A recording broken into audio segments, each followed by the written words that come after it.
vous le voyez évidemment dans l'équipe de choc, il s'occupe des Bleus sur la chaîne L'équipe. Et Giovanni est avec les Bleus. Et Giovanni, c'est de l'autre côté de la caméra. Bonjour mon petit Gio. Bertrand Latour, bonsoir Bertrand, dites donc, énormément de changements. J'en recevais des pushs toutes les 10 minutes, c'était incroyable. Oui, c'est incroyable. Et c'est pas fini d'ailleurs. Les forfaits, donc les derniers en date avec Upamecano, Saliba ainsi que Jules Koundé qui sont respectivement remplacés par Jean-Claire Todibo, par Axel Disasi et par Malo Gusto qui lui est là numériquement pour remplacer Jules Koundé au poste d'arrière droit. Et on n'est sans doute pas au bout de nos surprises puisque un joueur de l'équipe de France, on n'a pas le nom, je devance votre relance, et également sur le départ puisque Didier Deschamps est venu voir Thierry Henry il y a de ça quelques minutes sur le terrain des espoirs. Sans doute va-t-il récupérer un joueur de Thierry Henry puisque un international français A semble faire défection. On n'a pas encore l'identité du joueur, mais ça nécessite aussi que Henry puisse rappeler un autre joueur avant que la transaction puisse se faire. Donc on aura l'identité du nom du joueur le plus rapidement possible, je l'espère. Bertrand, c'est pas Bru, mais de mémoire comme ça, quand ils vont piocher dans les espoirs qui sont à côté pour les Bleus, c'était arrivé notamment à Prestel Kimpembe qui n'était pas encore aussi connu qu'il l'a été par la suite. C'est ce qui va se passer pour un Bleuet là. C'est une solution de colmatage plutôt que de faire venir quelqu'un ou c'est une question de niveau ? Et le problème, c'est que Greg, là, je suis bien en peine de vous répondre parce que je ne sais pas quel joueur va être appelé. Donc, ce sera l'identité du joueur qui permettra de savoir où il est dans la hiérarchie, possiblement. Donc là, c'est un peu le flou. On n'a pas ni le poste, ni l'identité du joueur. Donc, c'est un petit peu délicat. Mais on sait qu'il y a cette passerelle qui existe et vous avez raison d'insister là-dessus entre les espoirs et Léa. C'est le cas avec Henry, mais c'était déjà largement le cas avec Sylvain Ripoll. Il suffit de regarder le nombre de joueurs qui sont passés dernièrement entre les espoirs et Léa et parfois même dans le sens inverse pour s'en rendre compte. Donc, pour le moment, on n'a pas le joueur. Ouais, ok, parfait Bertrand, merci du rappel de la passerelle et on va revenir vous voir dès que vous aurez le nom. Un mot Ludo sur les choix de Didier Deschamps avec les défections, les blessures, cette liste qui a évolué quand même, hein. Il y a des Malo Gusto, puis alors après Upamecano, puis alors Disasi qui revient, puis Todibo, ça n'arrête pas en fait, hein. Il se passe un truc toutes les 10 minutes, on va avoir un nouveau nom là dans un quart d'heure, hein. Ah, très bien, on aime que cette équipe de France elle nous renvoie comme ça un petit vent de fraîcheur de temps en temps. J'aime bien aussi que la concurrence s'installe. Ah d'accord. Je trouve qu'il y a des joueurs qui sont peut-être un peu trop installés dans cette équipe. J'aime bien le fait que Jonathan Klaus revienne. Ça veut dire qu'il n'est pas buté et que parfois les prestations des joueurs puissent le ramener à la raison. Parce que Jonathan Klaus fait un très très bon début de saison. Un peu surpris sur le fait qu'il n'ait pas appelé Simakan, qui est quand même un joueur qui performe du côté de la Là, il a pris que des gens qui connaissaient a priori les Bleus. Mais c'est vrai que Simakan est bluffant en début de saison. Je suis très content de l'arrivée de Todibo, pour tout vous dire, que je suis maintenant depuis pas mal de temps, puisque j'ai fait pas mal de matchs avec Nice. C'est un garçon qui est en vraie progression et qui mérite une première sélection en équipe de France. Alors Bertrand, vous avez entendu Ludovic, puis on a tous vu cette liste. C'est quoi la hiérarchie à droite maintenant, là, comme ça, j'allais dire presque à vue de nez, parce que je suis désolé, deuxième question piège en 3 questions, mais faut m'aider là.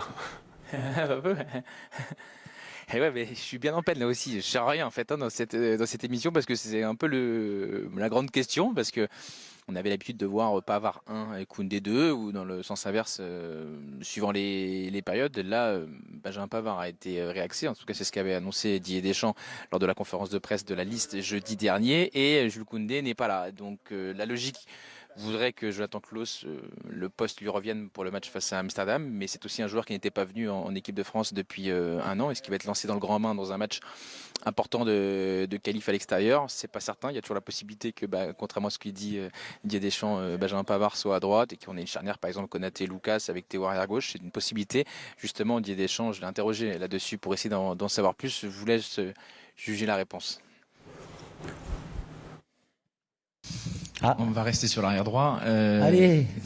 Non, elle est gentille. Au moment de la liste, il y avait donc Koundé et Jonathan Klaus. Koundé n'est plus là. Est-ce que de fait, la place de titulaire revient forcément à Jonathan Klaus à Amsterdam? Je l'attendais celle-là. Mais vous verrez bien vendredi ou jeudi peut-être. Jules ne sera pas là. Donc il y en aura un autre à choisir parmi les 2 ou 3 qui peuvent jouer à ce poste-là. Ils sont 3 à pouvoir jouer à ce poste-là. Mais Victor Jorasso, vous pensez qu'il va mettre Pavard, quoi qu'il nous en dise? Ou qui va installer Klose? Je pense qu'il va remettre Pavard à droite. Moi, je trouve ça bien, les axiaux sur les côtés. C'est costaud. Et puis Pavard, à chaque fois, même s'il n'est pas content, il a quand même marqué le... Non, mais normalement, on devrait être content d'être en sélection. C'est pas comme le club. Genre, on est choisi. Pourquoi vous préférez parce qu'ils sont plus solides défensivement? De toute façon, on a été champion du monde avec que des axiaux. Et ça a 98 et 2018. Comme après, le système Deschamps, normalement, il est quand même très défensif, avec un milieu de terrain où Griezmann, quand même, est un joueur plus offensif. Donc, si et Mbappé, quand il est à gauche, qui ne défend pas. Donc, si tu as des axiaux sur les côtés... voilà, ça permet de compenser tous ceux qui ne défendent pas dans l'équipe. On va repartir avec La Fontaine. Bertrand Latour, vous êtes toujours avec nous, avec évidemment un nom qui s'est invité au milieu de ce rassemblement et de cette liste. Ce nom, c'est celui de Paul Pogba. Évidemment, icône de la sélection depuis une dizaine d'années, qui n'est pas là, qui a un deuxième échantillon, l'échantillon B positif. Comment est-ce que ça a été vécu autour de Didier Deschamps ? Il n'est pas là et surtout il est loin de revenir. On est dans l'attente de la durée de sa sanction, mais entre l'enchaînement de matchs qu'il avait du mal à réaliser depuis très longtemps maintenant dans ses différents clubs et la Juve le dernier en date, il est forcément très très loin de la sélection. Et puisque c'est un joueur majeur de l'ère Didier Deschamps qui s'inscrit dans le temps maintenant, vraiment il a été interrogé là-dessus et forcément il a envoyé un message de soutien plutôt le sélectionneur, puisque c'est un joueur et un homme qu'il apprécie. On l'écoute, le sélectionneur.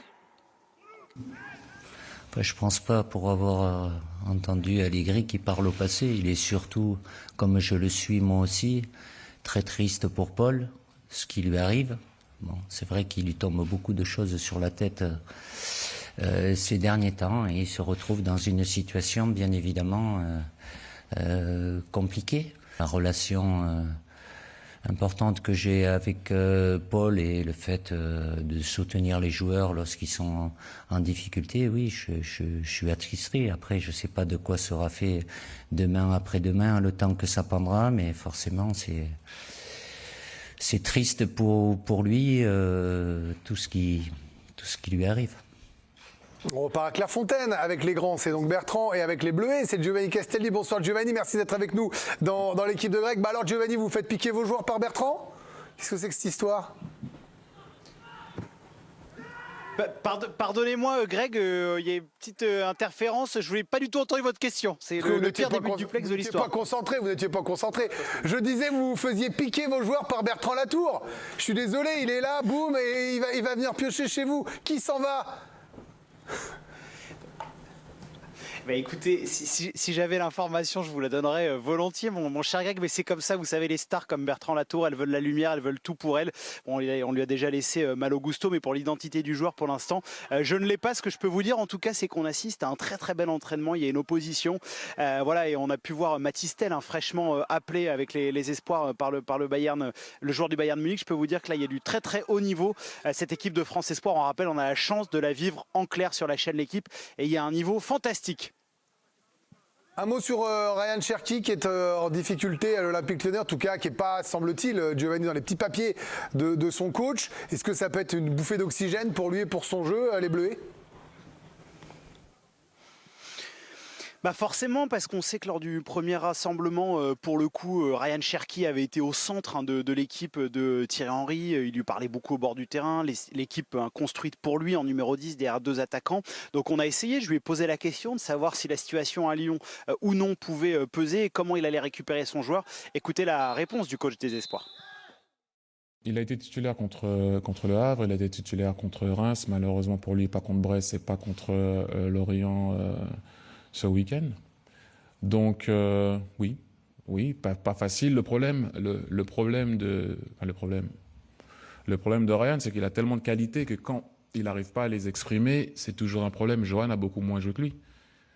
Et pourtant, il est là et il n'y a pas de question. Oh non, je sais, je comprends. Je dis juste que voilà aussi ce qui fait quand tu as de la qualité et on t'attend au tournant et c'est pas facile. Nous, on est là pour l'accompagner. On est obligé de penser, il a eu quand même du temps de jeu. On se base sur ça et quelque part, avec nous, il a été bon. Voilà pour cette double image, les Bleus et les Bleuets à Clairefontaine à l'entraînement. Merci à Giovanni et Bertrand qu'on retrouvera plus tard et tout au long de l'émission. Karim Benani, c'est plutôt sympa de voir nos Bleus et nos Bleuets comme ça côte à côte. C'est vrai que la liste des Bleus évolue, la liste des Bleuets elle est très intéressante parce que évidemment on sent qu'il y a un réservoir et qu'il y a des joueurs qui peuvent monter à tout moment vers les A. Hein. C'est marrant parce que ça a toujours existé ça, les rassemblements à équipe de France Espoir en même temps. Mais comme c'est Thierry Henry, bien sûr, on en parle évidemment beaucoup plus, mais dans la conférence de presse de Thierry Henry cet après-midi, on les a vus écrire en bas Matistel et Warren Zaïre-Emery. Ils font beaucoup d'espoir sur Matistel, Thierry Henry. Il ne l'avait pas appelé lors du dernier rassemblement parce qu'il ne savait pas s'il pouvait le mettre titulaire et c'était compliqué pour lui de surclasser un joueur parce qu'il n'est pas du tout tout jeune. En espoir. Il est bien sûr. Comme Zaïre-Emery et il m'expliquait que si jamais il faisait venir un joueur qui était plus jeune, c'était pour le mettre titulaire quoi qu'il arrive. Et là, c'était compliqué de le mettre titulaire à la place de Barcola, des Cherki, des Kalimundo. Si Matistel a été appelé, je pense qu'il débutera un des deux matchs. Il marque avec le Bayern. Pardon, c'est pas. Il est très impressionnant.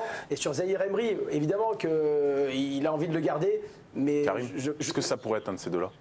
Moi, je pense que c'est un de ces deux-là. Et si c'est un offensif, je pense que Matistel monterait. Bah pour Matistel, ce serait une bonne idée. Du coup, l'Allemagne veut le naturaliser. Ouais. Une sélection, vous le bloquez. Oh, mais vous êtes le plus malin d'entre nous, là, Anthony Clément.